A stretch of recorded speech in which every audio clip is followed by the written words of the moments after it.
দলে তার থেকে পুরনো কার্যকর্তা, ইচ্ছে হয়েছে তাই আবেদন করেছে।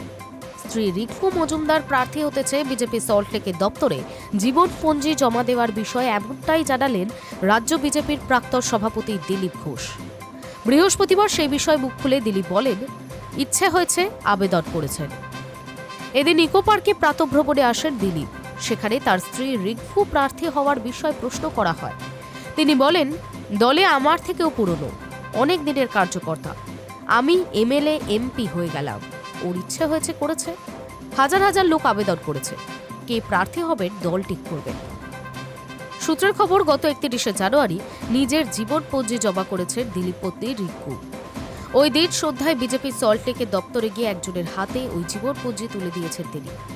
ওই জীবনপঞ্জিতে রিঙ্কু 3 আসনে প্রতিদ্বন্দ্বিতা করার ইচ্ছা প্রকাশ করেছেন বলেই খবর। মেদিনীপুর শহর, বীজপুর ও নিউ টাউনে লড়তে চেয়েছেন তিনি। জমা দেওয়া জীবনপঞ্জির ছত্রে ছত্রে বিজেপিতে তার কাজের কথা লিখেছেন সাপুরজির প্রাক্তন বাসিন্দা। ওই জীবনপঞ্জির প্রথমেই তিনি লিখেছেন, তৃণমূল স্তরের ও সামাজিকভাবেও একজন সক্রিয় নেত্রী তিনি। এর সঙ্গেই উঠে এসেছে দলের বিভিন্ন ক্ষেত্রে তার কাজের কথা। তিনি বর্তমানে কি কি করেন বা করেছেন সেই বিষয়টিও ওই জীবনপঞ্জিতে তুলে ধরেছেন দিলীপ ঘোষের স্ত্রী। গত 31শে জানুয়ারি নিজের জীবনপঞ্জি জমা করেছেন দিলীপ পত্নী। ওই দিন সন্ধ্যায় বিজেপির সল্টলেকের দপ্তরে গিয়ে একজনের হাতে সেই জীবনপঞ্জি তুলে দিয়েছেন তিনি।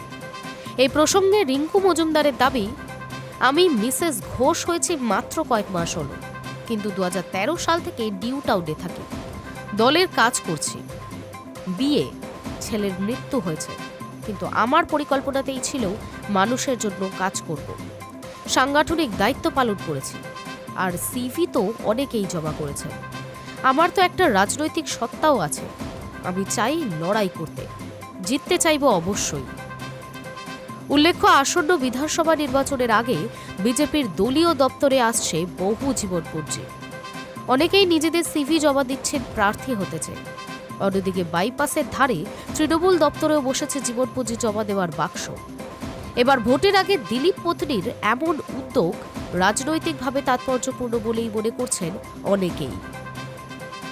High News network.